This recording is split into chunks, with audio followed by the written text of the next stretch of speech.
Open your cerebral cortex and shift your lobes into upper beta phase, because you are going to have Bitcoin knowledge transmitted directly into your vestibulocochlear. Your host at Bitcoin Knowledge is Trace Mayer, an early Bitcoin advocate since it cost $0.25, but this is not intended to be investment advice. A doctor of jurisprudence, but this is definitely not legal advice. And an investor in core cryptocurrency infrastructure, including Armory, BitPay, Kraken, and Mitagio, but this is not a recommendation of those services. Here, you get fed via direct mind download with pure and free Bitcoin knowledge.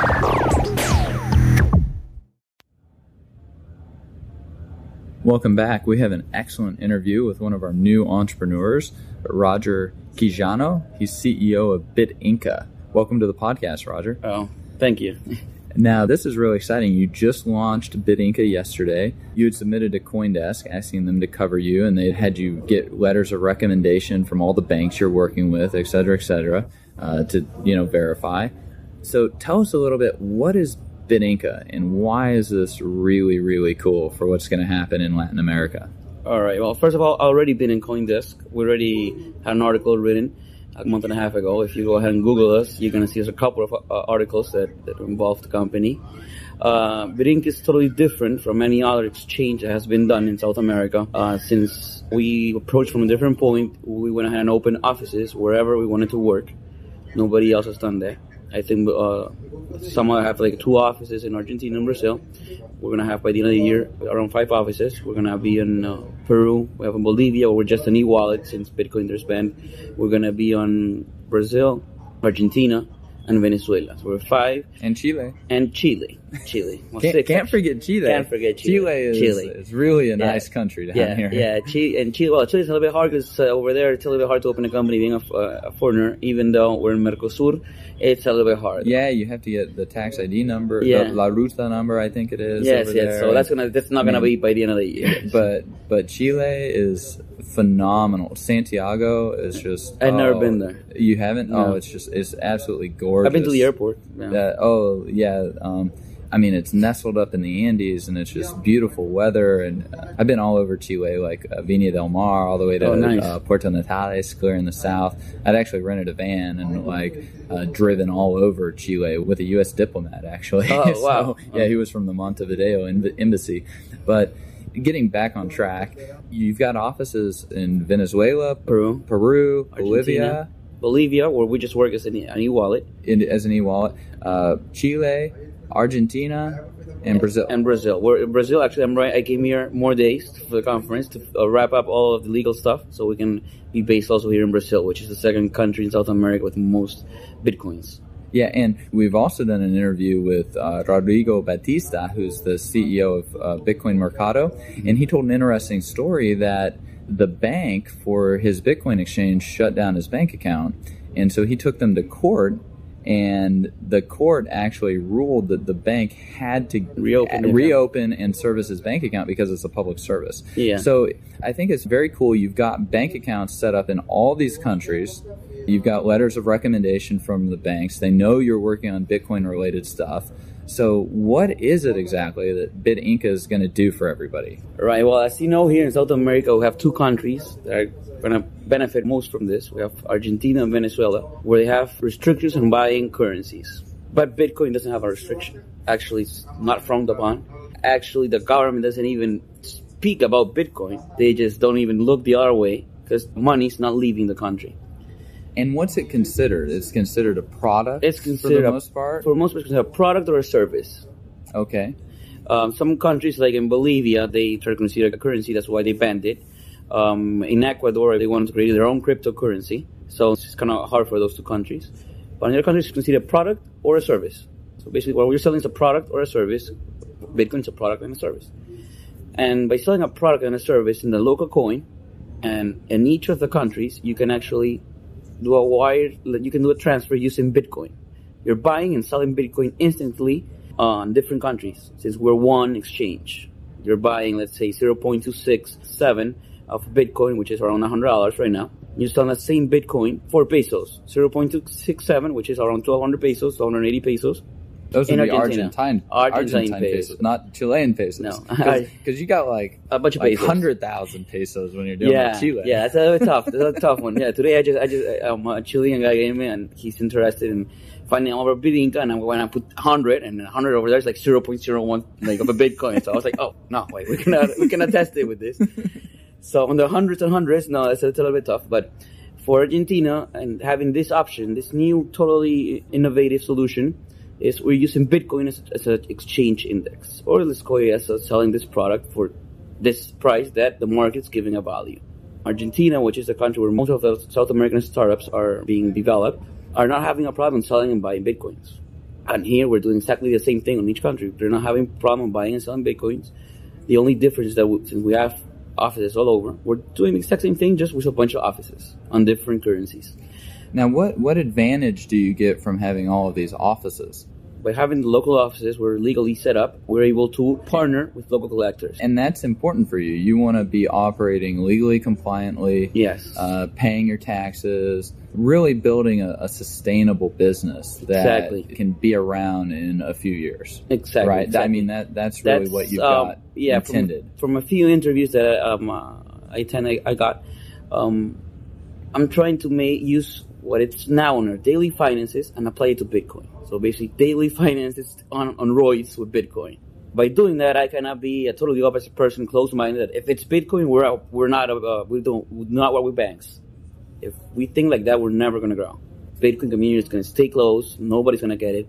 And our platform is, if you're able to try it, test it out, you don't even have to know Bitcoin if you want to go ahead and do it, send money. Well, and actually, your customers in Bolivia can't actually buy the Bitcoin. So it's an e-wallet only for the people in Bolivia. Only for the people in Bolivia, unfortunately, until somebody goes ahead and... Well, and it's really unfortunate for Bolivia. I mean, anybody who's been there, like, their technology is... Well, it's really, as he told you, we're an e-wallet there, and they have they don't have any online platforms. They have, like, no e-commerce business. So there we're just targeting the e-commerce, and we're going to be the first ones doing that. That's why we also have a presence there. It's different input, but we're there. We got to be maybe in the future they'll open up to Bitcoin, and we're already set up. We have the office running and everything. And they got their particular regulation, and so you're following it. Yeah. And you know, you're following the law as best as you can in each of these jurisdictions, even if that means that you have to curtail some of the services in the particular jurisdiction. Yeah, we're following the law. We're paying our taxes. We're going to be paying our taxes on every transaction fee, as the government states, on which is la ganancia, which is for the earnings. We're going to cover everything. We're going to try and cover ourselves since we're introducing something totally new. And when you introduce something new, you have to be protected, right? If you want to do business in general, I think personally, I think it's a good idea to be doing business in a legally compliant way. Right, perfect. Because I personally don't like looking over my shoulder. But that's not to say that there isn't economic opportunity introduced to people to do things not in the legally compliant way. Right. And in fact, in a lot of cases, when regulations are introduced, it makes it more profitable for people to like get around the currency controls in Argentina or Venezuela or Brazil or wherever. So, I think regulators should be cognizant of that. They might have a regulation or a way of doing things that they want, but it'll actually engender particular behavior that may be an unintended consequence for them. So, just be kind of aware, like, even though like you and I, we don't necessarily want to do it that way, like somebody's going to see that easy money and they might go after it. Right. But here in BitInka, since we're going to be the first ones, so for example, in Peru, countries that they're not using Bitcoin, but they're going to use mostly a send money service, we're going to be the ones that will be used to get regulated upon our Bitcoin. They're going to grab our business and they're going to reflect how do we regulate this. So basically we can be molding the regulation, will be the first ones, the pioneers doing this. And that's our main idea here. We have to be legally compliant, and once the government wants to set a regulation, we'll follow whatever they want in order for us to keep doing business. And then they have someone they can talk to. They can have someone that can help them understand the technology. I know we've followed a very similar path in the U.S. with BitPay, for example. And people from BitPay will meet with different regulators and help them understand what's going on. And it's been very helpful in trying to get shaped different regulations to affect the industry in the U.S. so that, it's just not blatantly problematic for the Bitcoin industry. How does the service actually work? Somebody signs up with BitInka. They say from Peru. Right. In Peru, the legal tender currencies are both the U.S. dollar and the Peruvian sol. And the Peruvian sol. Okay, so you have your account. You fund your account with dollars or soles. Or soles, whichever you choose. And that comes electronically from the customer's bank account to BitInka's bank account. Yes, BitInka, right? If they want to do a wire transfer or pay online through our bank partner, or they can go through an agency and deposit the money physically. Whichever is more comfortable for the customer. And then they take the soles that are now in their BitInka account and they just buy Bitcoins. Or we also have the e-wallet service. Or they can send Argentine pesos to somebody. Right now. Well, when you change currency, you're using our trading platform without even knowing it. If you don't know nothing about Bitcoin, you're basically making a simple buy and sell order. Somebody from Peru is sending $100. Somebody in Argentina is selling a Bitcoin. Since they're both in our platform, both of the two end users, starting and end up user, you're basically doing an exchange. The Bitcoin is going from one side to the other side on the same value with a different currency. The Bitcoin staying in our system. It's just going, bouncing back and forth, back and forth. That's how we were able to accomplish this. And so in that case, the person who sells the Bitcoin in Argentina, do they get Argentine pesos or do they get Peruvian soles? They get Argentine pesos. Okay. Because there's going to be another party involved. They want soles also. So it's just a network. Everybody's going to connect. There's going to be soles, and there's going to be pesos. There's going to be dollar. Whoever wants that coin is going to get it. If there's not balance enough to cover that, the transaction won't be allowed. How do we handle people not wanting Argentine pesos or Venezuelan bolivars? Like how do we handle that problem? Because there's a lot more demand for Bitcoin in those particular markets, and the demand for the local currencies is very low. So I mean, how does that get?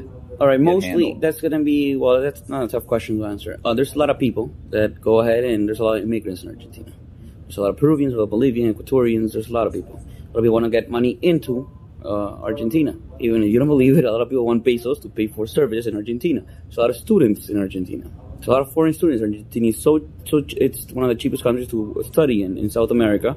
And people are using the U.S. dollar. They're actually doing it illegally through couriers. They're sending money to Argentina, dollars, to get the street value. So that's where we step in. We use Bitcoin, and we're covering the same people that were doing it before on an easy way, on a faster way, and legally using the legal standards that are being set up. And the actual Argentine pesos in the Argentine bank account, they don't really move around much, do they? No, they stay in the country. We do not do fiat transfers. If you're in Argentina, you can only get pesos. If you're in Peru, you can get soles. We have an economic freedom in Peru, so you can get soles or dollars. If you're in Venezuela, you can only get bolivares, and the money stays in the country. We don't do capital fuge. That's why our project is so interesting. It's because if you put it in a way, we're kind of helping the government avoid buying U.S. dollars. People are trying buying dollars, taking them out of the country, and the central bank has to cover that. By using us, the central bank doesn't have to worry of capital fuge. The money staying inside your country, your local currency is not leaving. Nobody's trying to get dollars out through the frontera. Well, you see this in Venezuela. You see huge trucks of gasoline, which are actually empty, and there's a lot of bolivares inside. A lot of people taking it to Cucuta and exchanging it, getting back, and that's a business over there. It's a huge business, huge revenues. And it goes through a lot of people getting in a lot of trouble, a lot of lives are lost doing that. And that's why the dollar is so high in Venezuela. The government has three valuations. There's one at 630, one at 12, one at around 56. And the one that people can actually get is 178. Oh my goodness, this is basically absurd. Yeah, that's crazy. And we're trying, with our service, you won't need to worry about all these valuations. You need to know about Bitcoin. How much is a Bitcoin? This is how much you're getting of a Bitcoin. That's how much money you're getting. And it'll actually help increase the velocity of everything too. I mean, all the money will be flowing around a lot faster. Right. That's why Venezuela is an interesting market, because since our platform doesn't need somebody to actually know about Bitcoin that much, they just get 100 and you get that amount. That's how easy it works. We do the trading for you. We do the buy and sell for you. And it's not BitInka who does the trading, but it's actually the actual customers that are loading the order book with what they value the Bitcoins with in those currencies. So it gives a lot of opportunity for people to kind of have a little business there. Yeah. That's a good thing. People are actually doing it for you, and that's a great thing about this product. It has no boundaries. You don't know how can it help you. It's going to break a lot of walls that were set up by the government. Without doing something illegal, you're actually going to helping the government here. You're not taking dollars. People are getting killed for U.S. dollars, and we're going to actually going to stop that in a way. Not only that, it sounds like you're going to be increasing their reserves. So it's actually beneficial for the banks and governments to have some of the activity going through this system as opposed to the current system that people are using for that. Right. Here, we're actually helping people. We're helping their economics. As I'm telling you, if you see Argentines are having a tough time, but if you go to Venezuela, you'll get kind of depressed. They can only have $2,500 a year to travel.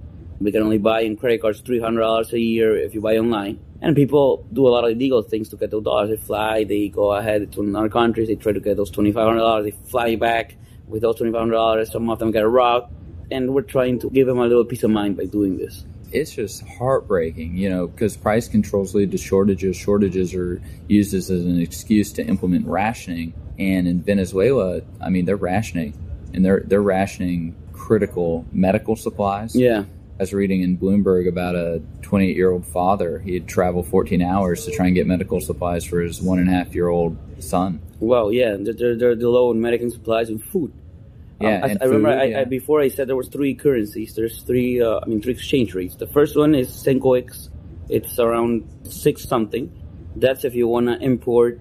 Well, Venezuela's all imports. They don't have a product of their own.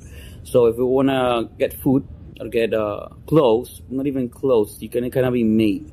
Get like basic supplies, basic life supplies. You can go on that. If you're a company and you have to have a lot of experience being a company because you cannot apply that easy, you go ahead and you fall on that exchange rate. If you are importing electronics, you're importing secondhand goods, secondhand food, secondhand textiles, or main clothes or brand clothes, you go into the category, 12 for the US dollar. If you are importing anything else, you'll go up to 60, 70. That dollar is being sold by the government legally in a bank. But so you're going from 6 to 60 to 70? Yeah. So there's like a huge spread, and these are legal dollars being sold by the government. And you buy the legal dollars, and they're 172. And the illegal dollars are actually the dollars that most regular people can buy. And you know how much is you get out of college, and you're like a business degree, you get paid 9,000 bolivares a month. That's not even $100. Oh, man. That's around $50 right now. Even with the money, you can't buy anything because there's just shortages. Yeah, even with the money coming in and the money that people are selling, like imported goods, it's to the parallel market level. So it's really depressing economy. And with this, we hope that governments and see that we're actually not flying capital out, staying in, and we're somehow helping them avoid this. And maybe let's think big. Bitcoin can help solve their problems of hyperinflation because of the U.S. dollar shortage. Now, withdrawing the Bitcoins from BitInka, how's that work? Is it just very seamless, very easy to withdraw Bitcoins? It's just like another exchange. You go ahead, put it in your wallet, and you'll take it out. Bam. And you got the Bitcoins in your own Armory wallet or wherever you're holding them, right? That's no problem. Where it's nice and safe. Right. But since we expect a lot of supply and demand here, mostly because of this service we're offering, most of the people are going to put their Bitcoins in, they're going to be sellers. Using them to increase that velocity and making a little bit trading here and there. Yeah, trading's going to be fast. It's the first time somebody tries to grab the South American market all at once. That was the hard part of a BitInka, traveling, getting residents in all these countries. Getting bank accounts. Oh, Bolivia didn't even start it. Bolivia was pain. It was a pain of me paying people to represent me. Oh, well, it was a pain. And again, in Bolivia, we're just an e-wallet. So it was even worse. Everything happened. The Bitcoin got banned when I started this, and everyone was like halfway. So I was like, okay, let's just do an e-wallet. I mean, you're working with the biggest banks in these respective countries, right? Yes. Like in Peru. In Peru, we're working with the biggest bank as our collector. Well, we're working mostly towards the e-wallet. That's the project they're interested in. But we're adding funds through them. They're really interested in the e-wallet because there's a lot of micropayments where the banks do not get to micropayments. Most of these people are unbanked people. And by doing this, they will have to have a bank account, basically. And it's as easy as going 2 blocks away and getting a bank account just with your DNI, which is the ID card. And this will help people do that, getting banked, because they won't have to loan. In Peru, it's pretty common if you want to go to a shop, you don't have money. Te lo fían. The kiosk gives you, and they open a tab. A bunch of people don't pay, and so by this they'll be like, "All right, no, fía no, yo no te fío. I'll scan your QR code. I'm paying with BitInka." paying your cab with the BitInka. And since we have this new product, you can pay a kiosk with BitInka in all the countries where we work with. Yeah, so you might even start building merchant tools or whatnot. Yeah, actually, it's the next step. That's probably like next step. Yeah, we're going to create it. Well, we're going to our API to integrate your web page for an e-commerce, which actually this is an e-commerce what got me into Bitcoin. So I always have that in mind. And that's where all the money is in South America, in e-commerce, on this and Bitcoin. We're growing emerging market when it comes to e-commerce. We're like 20 years behind the United States. And Bolivia's 50 years. Bolivia, yeah. They're still like dragging horse and wagons around, they're right? well, they have really nice cities, to be honest. I don't like La Paz that much. I love Santa Cruz. La Paz has good things, but I've been going most because of business. Santa Cruz is a really nice city. It's emerging. You can see that people there are more open-minded. Every country I've been in, they have their plus or minus, just like any other country. But I love them all. I love that everybody in South America, as a block, we all progress. That's the main idea. And I think Bitcoin is going to do a lot for that. Since we're going to have one main currency or one main product or service that we can use in all these countries, will make a huge difference on how our economy grows. Yeah, I think you are spot on with that. Getting the currencies standardized and preventing these weekly currency collapses. You go to Buenos Aires, I mean, it's just common. You have the meal listed in 4 different currencies. You got euros, dollars, Argentine pesos, Brazilian reals. So, I mean, it's just very common to think in terms of 4 different currencies in a lot of these countries. You know, you get some of that taken away. You don't have a currency crisis every 5 to 7 years. You begin to able to focus on things like growing food. Exactly. And it's happened in Argentina before. You go there on a Monday, the dollar flies up to 15, and you leave on a Friday, and the dollar went to 12. So basically, if you changed, you made some money. If you didn't change, you lost money. And that's crazy how that happens. And it should be more standardized, and I think Bitcoin will do a lot for that. Yeah, and it's just impossible to like plan your businesses with that too. Yeah. So there we go. We've just had an excellent interview with Roger Quijano, CEO of BitInka. Thanks for being on the podcast. All right, thank you.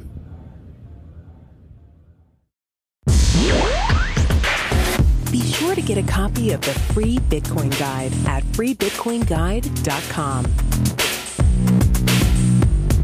Got a question or suggestion?